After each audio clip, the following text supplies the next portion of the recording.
Welcome back to another episode of Durarara Season 2 Ketsu. So in the previous episode, we ended it on one hell of a cliffhanger once again. Durarara loves doing that, you know. So they ended it with showing Salty's head on the TV, on the news, because it was Haruna and the other girl, whose name I don't remember at the moment, but I'm pretty sure I have it written down somewhere. But they ended up orchestrating this kind of ploy where they're gonna take the head from Izaya and just dump it in public. So yeah, they did that, and Salty saw the head on TV and then she fainted, because I'm pretty sure this is the first time that she actually saw her head ever since it was taken from her, right? So obviously she fainted after that. But apart from that, we also saw Erika and Anri hanging out a bit in the hospital when they went to see Kadota, and then Izaya showed up and he was saying a bunch of stuff to Anri, of course, in classic Izaya fashion, you know, just booting up the classic Gaslight Tron 3000 that Izaya always uses, and try to gaslight Anri into a bunch of stuff, try to get her involved in this because it's gonna be more interesting for him.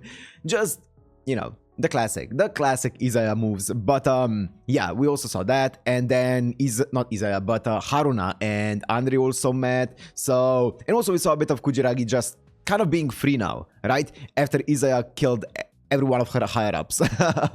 So now she's free, I guess. So yeah, I wonder where this is gonna go. I'm excited to see more about Salty, because I feel like that was one of the biggest things that biggest mysteries left in Durarara is the entire Salty situation. We still have never addressed the fact that she just spoke during season 1. I think it was like episode 12 or 13. During that meetup, she ended up speaking so that everyone could hear her, but that was the only time that was ever addressed. So, and also they alluded a few times to what her site actually does to people, but they never actually explicitly said it yet. So, because we've seen people get like hit with her side, but then they're okay after it, after a bit of time.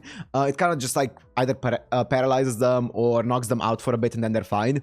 But we never got a concrete answer about. I don't know if we will. I don't think we necessarily need it.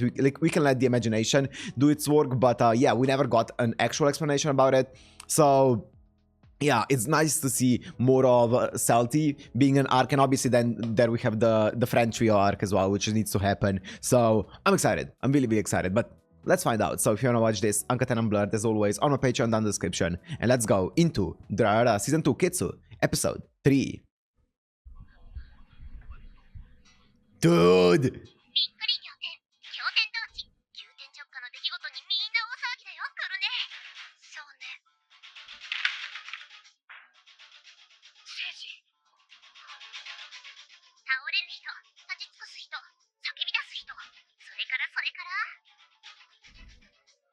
All in the same boat.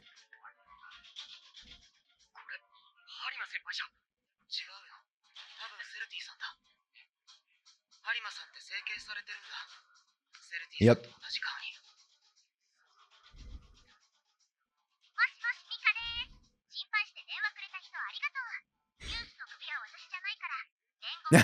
She made sure to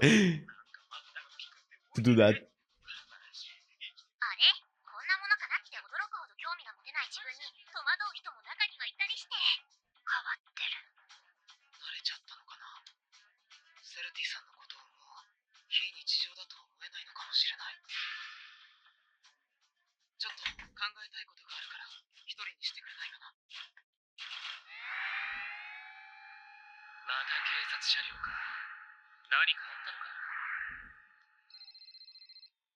No, no. 久しぶりだね、ミカド君。あ、どうも。お久しぶりです、折原さん。で、今日は何？高校生では手に負えない怖い人に何か言われたかい？もしかして、アワクス会の赤林さんに僕のことを教えた Of course. 折原さんですか？半分正解、半分外れってとこかな。前に言っただろ？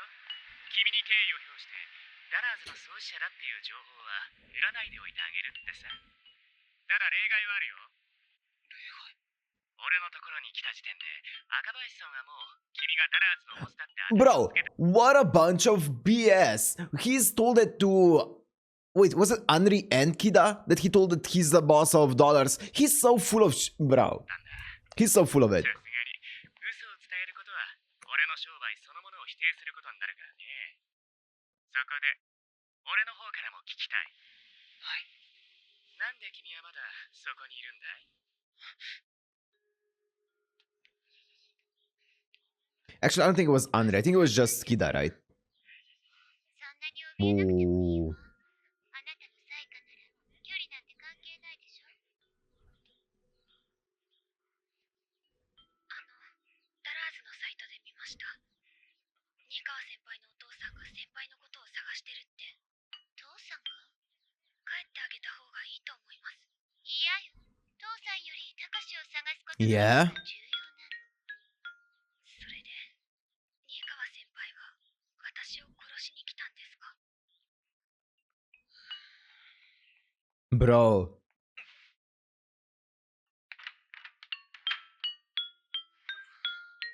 自分の立場なんか捨てて普通の高校生を演じればいい。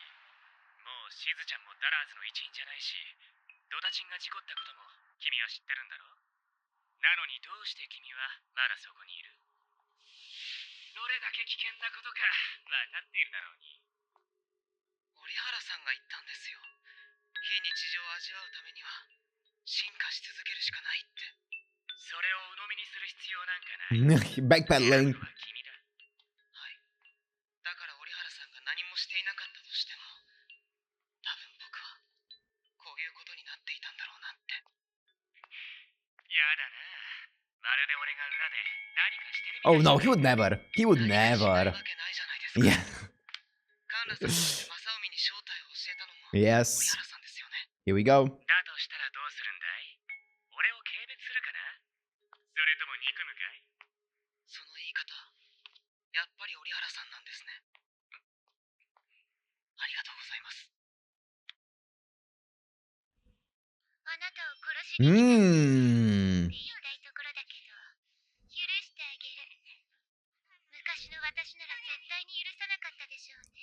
It's actually insane how much Izaya just contradicts himself all the time. He's just saying stuff that would make it the best, like to see he's just saying stuff that would basically manipulate people the best, and then sometimes he's like, okay, actually let me backpedal on that entire statement and do something else completely. Like him saying he would never give out the identity of the dollars leader, right? And then completely backpedaling on that entire thing, and then him saying that also, wow, do you think I would really be like planning stuff like in the background and stuff like that, where obviously that's all he's been doing the entire series. Like he's so hypocritical and so clinically insane that it's kind of insane to watch.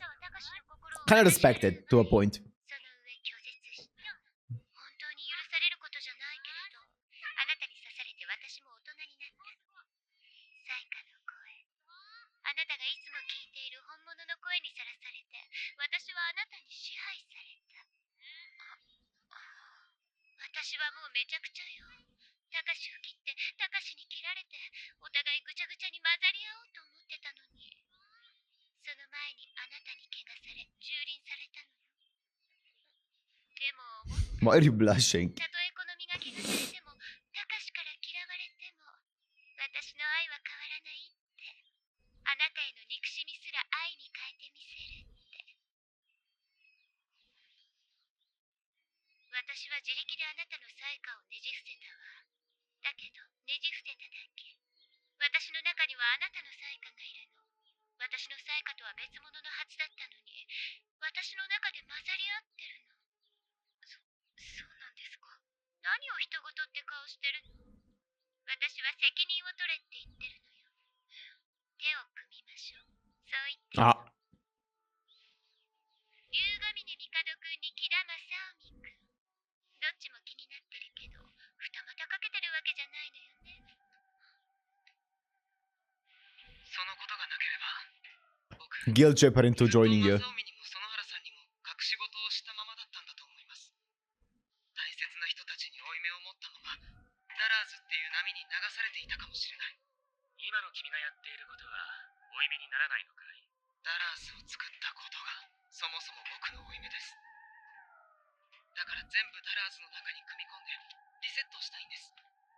僕はダラーズを初集会の夜まで戻したいんです。 He's legit just Shinji in End of ダ Eva. ラーズの周りの余計なものを God damn. 僕がやりたいのはそれだけなんです。そう言ってダラーズを私物化しようとする君も、今や余計なものになりつつあるんじゃないのかい？やだな、折原さんらしくないですよ。そうかな。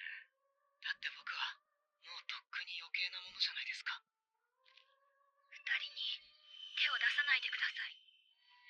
いやーね、何もしないわよ。だってあなたにとって大事な二人は私にとっても大事なんだもの。どういうことですか？私はサイカが暴走して切ったような人たちとは違うの。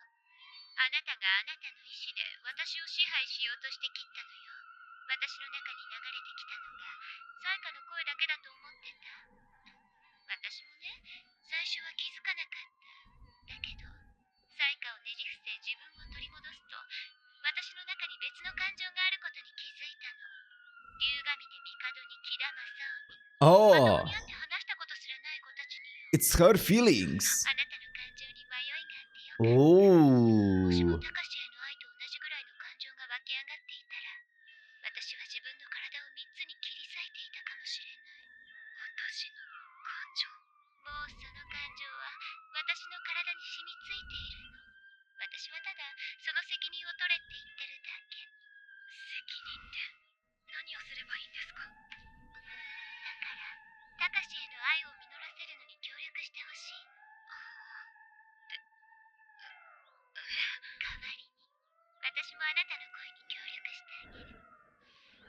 私ね、折原イザヤの駒使いをしてたから二人の状況 Nah, を知ってる。 I'm good. 折原イザヤさんの。あら、 I'm not helping 別 you. って感じ。彼と何かあったの？それでもさん付けで呼ぶってある意味すごくアンリちゃんらしいわね。アンリちゃんって思わず呼んじゃったけど別にいいわよね。私たちもう友達なんだから。私のこと春菜さんって下の名前で呼んでね。園原杏里。龍ヶ峰君たちのことを教えてください。折原さんは何をするつもりなんですか？さあ、知らないわ。あなたがサイカの力を利用して直接探ればいいんじゃない？それは。あなた少し変わったわね。私を切った時に言ったわよね。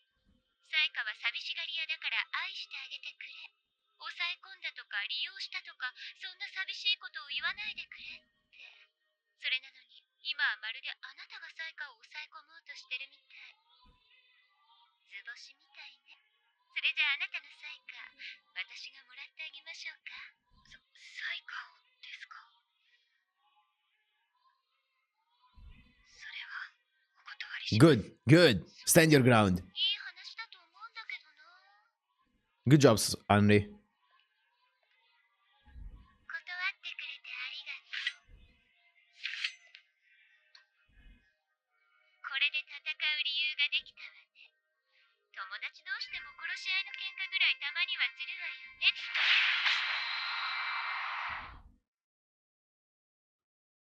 Yo. だって僕は Yo. 僕に余計なものじゃないですか。最高だよ。君は俺が見てきた中で最高部類のピエロだ。いいね。君は人間だ。君こそ人間だよ。 Even Izaya knows how fucked up Mikado is. 褒め言葉じゃないよ。優柔不断なのに行動力だけ異常にある。緩やかな動きだが予想はできない。まるでゆっくり回るネズミ花火だ。最後に爆発して死ぬって言いたそうですね。それを決めるのは俺じゃない。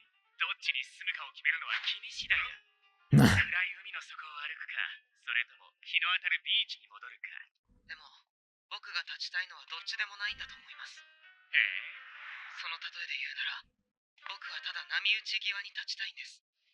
ただの学生だろうとダラーズの一員だろうと選んじゃったら、その時点で僕は退屈するんじゃないかって。結局僕は今立っている場所と違うものを見続けたいだけなんです。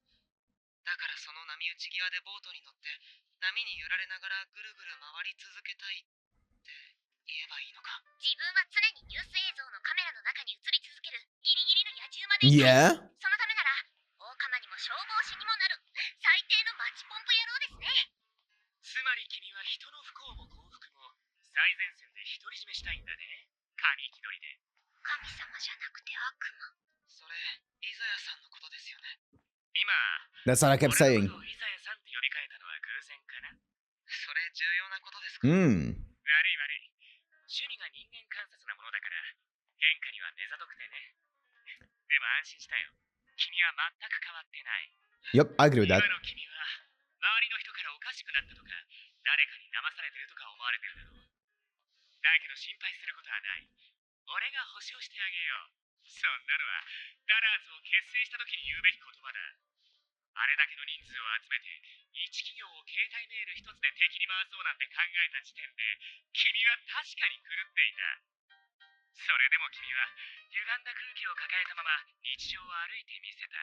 実に羨ましいよ。 What a banger of 俺には conversation. できなかったことだからね。それで、イザヤさんはダラーズをどうするつもりなんですか？どうするっていうのは？ 2年前に黄金族にやったみたいなこと、今の僕たちにもやろうとしてるんでしょう。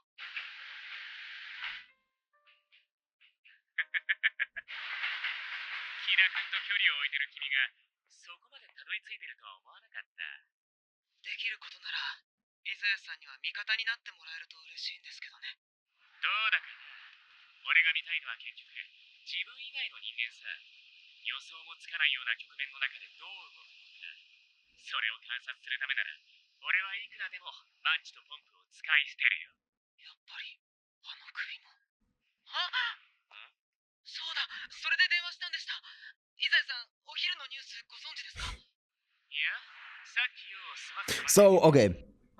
Yeah, they were talking about obviously a lot of things here. Let me talk about it as well, because that was such a cool conversation here. So first of all, obviously they mentioned the entire hero complex / god complex that they both have. I kept pointing that out in previous episodes, so it's really cool to see them finally address it, right? Because it's been building up all this time, both of them being similar in that fashion, and that's why I wonder if the reason why, because Mikado started addressing Izaya as Izaya-san instead of Urihara-san or whatever it was earlier, right? So he's addressing him with a bit of a closer tone, right? So I wonder if the reason why he's doing that is because they're either closer, like they're becoming more and more similar, like one another, or maybe because Mikado's feeling like he's getting to the top spot over there where Izaya is currently in Ikebukuro, right? Because he's climbing the ladder, if you will, in his own imaginary ladder, not an actual tangible one at all. And the other thing that I really like is Izaya talking about how Mikado is the same person that he was all the way back when he started the dollars and stuff like that, right? Or when he first came to Ikebukuro, which I think it's a tiny bit of tiny bit of an exaggeration from Izaya. I think Mikado has changed a bit. He's definitely, his entire personality has focused more on the negative parts of his personality that we saw before, but he always was partially like the way that he is right now, right? I talked about it at the end of season 1, those same feelings, feelings of I'm not responsible, or I didn't do anything bad, but all of the people who did the exact same thing that I did, to me, they're the bad people. But me doing that exact same thing to them that's not bad. That's just normal, right? And he was always like that. He was always kind of like selfish in that matter, very childish in that matter as well. And he's still the same right now. He's just focused on that one trait. So I think he's changed a bit in a sense of he's definitely become more focused on that entire side of him. But he has always had that side of him to him ever since we knew him, right? Which is, I agree with Izaya on that front, right? Such a cool conversation that they're having, man. So cool. 何かあったのかい？その様子じゃ知らないみたいですね。僕が説明するより、ニュースを見た方がいいと思います。今日はこれで、ありがとうございました。しずちゃんが脱獄でもしたかな。そのまま撃ち殺されてくれれば最高なんだけど。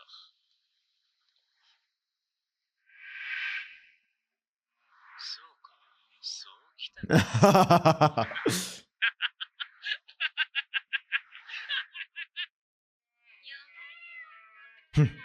Yeah, she's a Disney princess.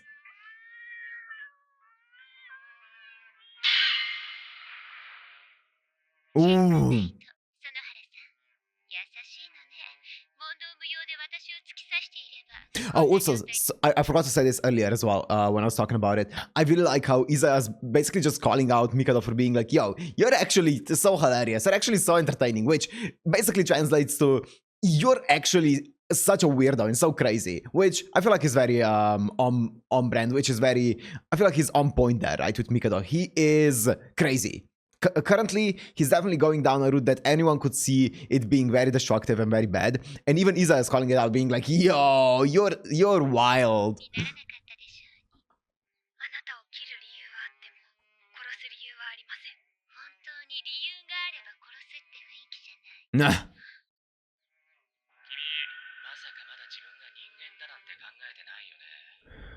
私は Don't let that guy influence your head. 私を切った時とは別人みたいよ。私は人間だと思いますか？それとも怪物だと思いますか？人間でも怪物でもない寄生虫。 Damn. あなたがそう言ったんじゃない。あ、そうですよね。すみません。そうでした。私はどっちみち人間じゃないんですね。だったら人間の春菜さんに寄生することにします。私は私のしてることが龍ヶ峰君や木田君のためになるのかどうか、それすらも判断できないんです。一つだけ聞かせてください。春菜さんなら龍ヶ峰君たちを助けられますか？ Uh-oh. 猫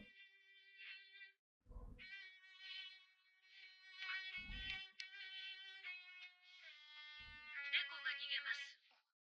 母と子が殺し合う現場は初めて目撃しました。 Mother and 正 child? 直言って迷惑です。よそでやっていただけませんか？なにあなた。母と子って。 Yeah! 何それ。何よあなた。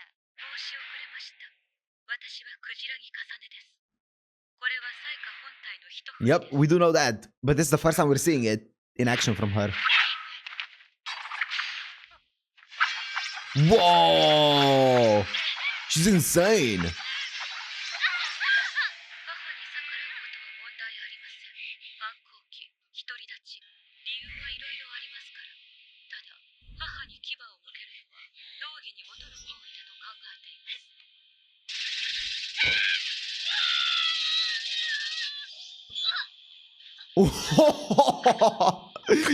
Yo! Yo, okay. We saw, I know I'm pausing a lot, but there's a lot of things to say. I was thinking about this just earlier today when, or in this episode, during the opening, we see her like send out a bunch of like stuff that look like shadows. It looked like similar to Salty's shadows, right? In the opening when we see her send it out. I was thinking about it. I was thinking whether it's just, you know, a visual thing in the opening, don't think too hard about it, or whether there is more to that. Maybe she can actually control shadows. I thought from the opening it was shadows. I didn't know it was actually blades like this. This is insane. 死ぬような電圧ではありません。サイカって、サイカは私の中にあります。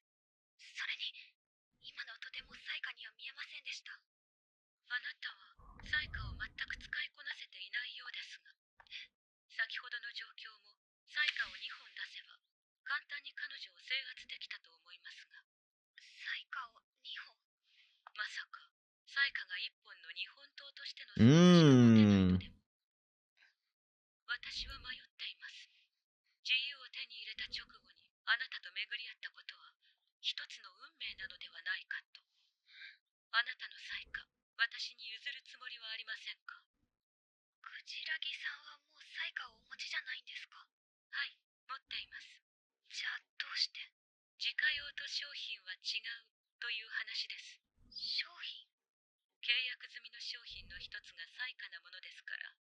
最悪私のを納品しますが、 Oh. 様子を見るにサイカを支配してもいなければ過去の持ち主のように支配されてもいない共存という珍しいケースです。不要というなら私が買い取っても構いません。 That doesn't sound too bad. そんなこと言ってるのよ。無理はなさらない方がよろしいかと。アンリちゃんのサイカは私がもらうわ。あなたはそもそも何者なのよ。突然話に割り込んできてサイカが欲しいなんて。とんだ泥棒猫ね。泥棒猫、いいですね。何が？そうですね。近くの喫茶店ででも。Damn, you just change gears this fast. Wow. 君がシジマくんだね。 Is that Takashi? 現代の使いのものだ。 No, it's not. その格好は。ああ、すまない。ちょっと借金をしてるので見つからないようにしてるのさ。ちょっと臆病な性格でね。ああ、少なくとも俺は君の敵じゃない。たとえ君が淀切の敵であろうとね。 Is this a driver? No, right? 淀切陣内は交通事故にあった。じゃあ、おっと、このまま自由の身というわけにはいかないぜ。お互いにな。まあ、そこでだ。大金を手に入れるつもりはないが、淀切の溜め込んだ資産をくすねようって話さ。やばいでしょ、それ。わかるぞ。お前はもう崖っぷちだ。簡単に俺を信じることはできないだろう。まあ。門田恭平。ならずの有名人だ。 He's the driver. 何日か前に I remember the beard. その犯人を俺 Yep. が知ってるって言ったらどうだ。これ、一体、助手席から撮ったんだ。 Passenger seat. そう、俺がさ、その犯人に言ってやったんだよ。はねろってな。なんで俺に信用してほしくてね。どうする？話に乗るか。君は聡明だよ、志島ひろとくん。そういえば、まだあなたの名前を聞いていない。これは失礼。俺の名前は。池袋という街でいろんなこと Is that が起き Takashi? そうな予感。これはもう世界の革命の第一歩かもしれないよ、これね。大決算、因果の糸が巡り巡って思わぬ二人が思わぬ場所で火花を散らそうとしてたりして。嘘だろ。なんであいつがここに。 Ruchi. 六条千景。知り合いつか、将軍。いや、直接話したことはない。いや、お前ら、高金属だろ。そうっすけど、急で悪いんだけどさ、選んでくんないから。何をすか？チームを乗っ取られるのと潰されるの。 What? どっちがいい？ He's giving them an ultimatum. I never noticed in the ending. Whoa, I just saw a snippet of the next episode. Anyways, holy Erika. Okay. Anyways. Wait, I'm distracted now. I need to close the episode here. Okay. Oh my god. Yeah, I never noticed in the ending that what's her name? Kujiragi actually has the blades. All of the blades in the ending are hers, and like she has them out on her hand as well, the Wolverine blades, right? And okay, it makes sense, right? We knew that she has a part of Saika within her. We knew that. That was disclosed to us when Jinai got hit by the car. So we know about that. We also know that her grandma is basically the same. She has the same grandma as Ruri, right? So I wonder if she also is part monster as well, or if she is only Saika. I don't know. I guess we'll find out more about her as time goes on. Apart from that, this was a fantastic episode, man. I love the conversation between Izaya and Mikado, just seeing how similar they are. But even then, Izaya sees Mikado as like this weirdo, right? And obviously he loves it because that's what he strives for. He wants to see the weird sides of humanity and what humans are capable of doing and stuff like that, how they can be entertaining and stuff. And yeah, Mikado's definitely going down that route, that's for sure. And yeah, he was saying some really cool stuff about him not changing the god complex and stuff, which it's nice seeing two people with god complexes talking to each other and accusing one another of having a god complex. That was funny. But apart from that, also the entire confrontation between the Saikas was awesome. So I wonder what Anri's gonna end up doing, because obviously Kujiragi is offering her a way to be just human, right? To get rid of the monster part or whatever and just be a human. But if you remember how Anri ever even started feeling like she was human was when she actually acknowledged the fact that she is Saika and she has a bunch of people under her and she's responsible for all of the people's lives that are her offsprings, right? Which I feel like kind of doesn't matter anymore. I feel like her offsprings are kind of not as big of a deal as I thought they were gonna end up being, but still, that was kind of like the tipping moment that made her feel a lot more human, a lot more emotional and stuff like that, which if you take away from her Saika, does the anchor of her being a human go away? Does she revert back to the old cold Anri? I don't know. I don't think so, but it is a genuine concern that I have. So maybe. I don't think so though. I think she would be free in a way if she could get rid of Saika, right? But God knows. I guess we'll find out as time progresses. Also, you can make the argument that her having Saika is good for, like, obviously to save her friends, her having power to save friends, to save herself and stuff. But I mean, at the end of the day, you should be fine even without it, right? You shouldn't be relying on it to be safe. So yeah, I wonder which direction this is gonna go in, but it's so cool. We haven't seen anything about the head or anything new about the head, right? Apart from Mika setting a really funny, what's called voicemail, right? Of being like, no, hey, that's actually not my head, so don't worry about that. And Izaya finding out about it, being like, yo, good job, good idea. But apart from that, I wonder what's gonna happen with that head and stuff like that, what Salt is gonna end up doing, what Sage is gonna end up doing and stuff. I guess we'll find out in the upcoming episodes. But for now, I'm gonna end it here. Hope you guys enjoyed. If you did, make sure to like, comment, subscribe, and I'll see you in the next one. Peace.